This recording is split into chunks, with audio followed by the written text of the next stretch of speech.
Hello, listeners. Welcome to the TubTube Podcast community.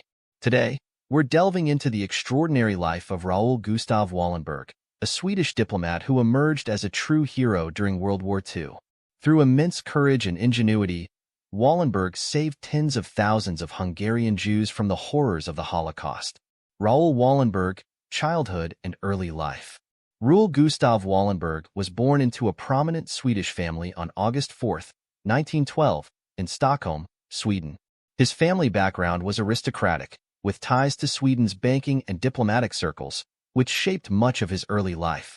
About his parents, his father, Frederick Wallenberg, was a Swedish diplomat, while his mother, Maria Sophia Akerhelm, came from a distinguished family. Wallenberg's father died of cancer when he was just 3 years old, and his mother remarried soon after. He was raised primarily by his maternal grandfather, Gustav Wallenberg, who was an influential figure in Swedish banking. Early influence: Wallenberg was raised in a wealthy and privileged environment, but had a strong sense of social responsibility and empathy. His early years were shaped by the care of his mother and grandfather, both of whom instilled in him a sense of duty toward others. Education: Wallenberg's education reflects his family's emphasis on intellectual development and international exposure. Primary and secondary education: Raoul attended private schools in Stockholm, where he received a high-quality education. The Wallenberg family was deeply connected to Swedish intellectual and social life, and Raoul's upbringing was characterized by access to these cultural and educational resources. University education: Wallenberg attended the University of Michigan in the United States, where he studied architecture and urban planning. His time in the U.S. was formative, as it exposed him to international political dynamics, which would later influence his diplomatic career. He earned a degree in architecture, but his passion for human rights and international issues would lead him away from architecture and toward diplomacy and humanitarian work. Adulthood and career: After his studies in the U.S., Wallenberg worked in several countries in Europe and the United States. His early career was in the business and finance sectors, working for Swedish businesses and gaining valuable experience in international trade and negotiation. He also worked for the American company, the Palestine Economic Corporation, which was involved in developing the economy in Palestine before and during the rise of Nazi power. Humanitarian interests: Wallenberg's exposure to various international issues, including the rise of fascism in Europe, led him to become more interested in human rights and social justice.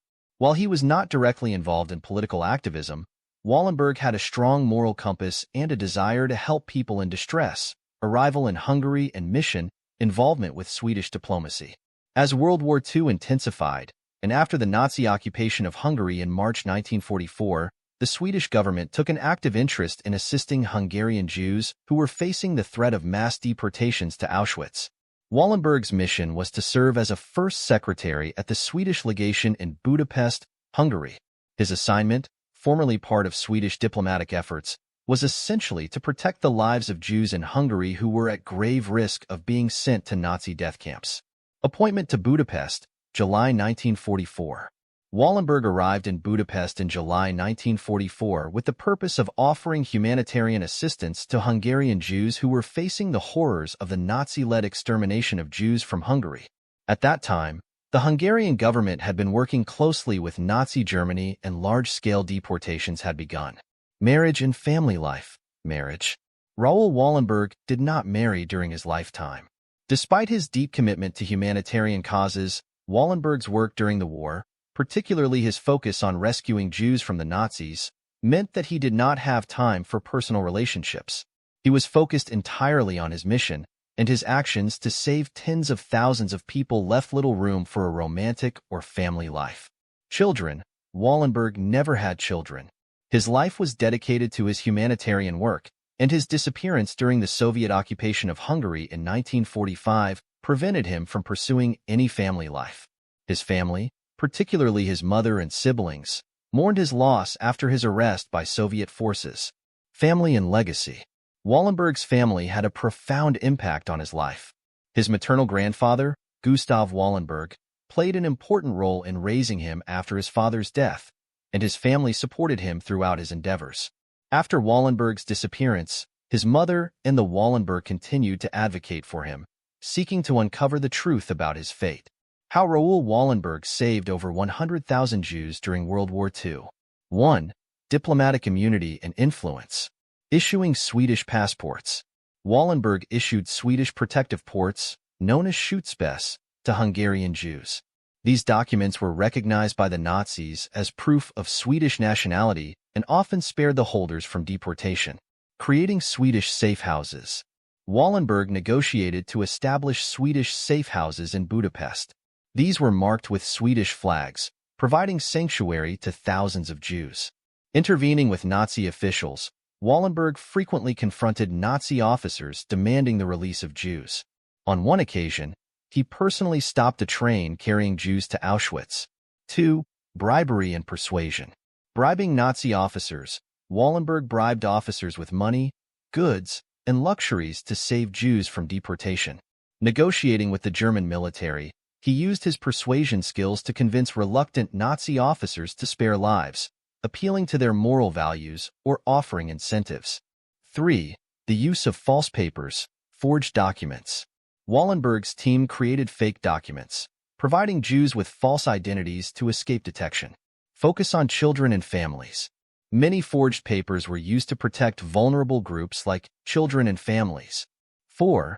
The establishment of the Swedish safe zone.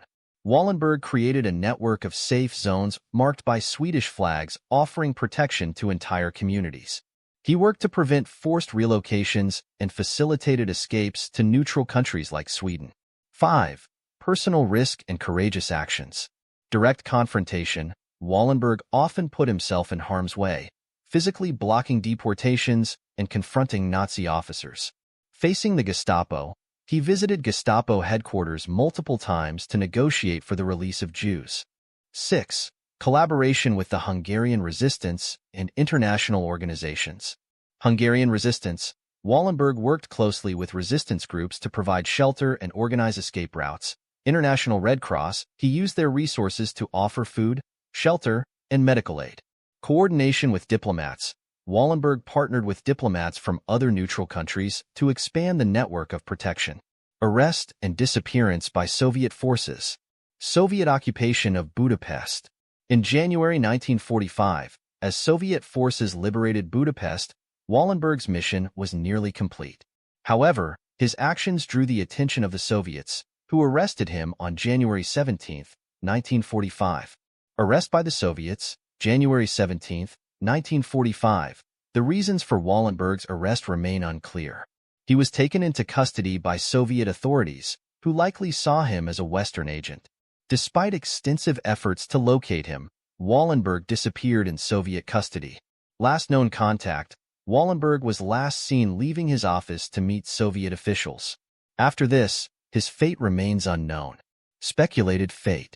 It is believed that Wallenberg died in Soviet custody, possibly in 1947. His exact fate remains one of history's unresolved mysteries. Posthumous honors. U.S. Congressional Gold Medal, 1981, Medal of Freedom, 1981. Righteous Among the Nations, Israeli Recognition, 1963, Monuments and Memorials. Wallenberg is commemorated with monuments worldwide, including in Budapest, Jerusalem, and Washington, D.C. Publications and films. His story has been the subject of books, documentaries, and films, including Raoul Wallenberg, A Hero's Story, 1985. A symbol of courage, Wallenberg's actions inspire countless people, symbolizing the power of individual bravery to combat evil. Raoul Wallenberg's courage and determination saved the lives of countless Jews during one of history's darkest periods. His relentless efforts, often at great personal risk, remind us of the extraordinary impact one individual can have. Yet despite his heroism, he did not receive the recognition and justice he truly deserved in his lifetime. Let us never forget his name, his sacrifice, and his legacy. May Raoul Wallenberg forever be remembered as a symbol of humanity, bravery, and the fight against injustice. Thanks for listening to this podcast. New episodes are released every Monday through Friday, so be sure to subscribe and turn on notifications to never miss out. If you enjoyed today's episode, don't forget to like, share, and leave a review. I'd love to hear your thoughts. Stay awesome, and I'll see you in the next one.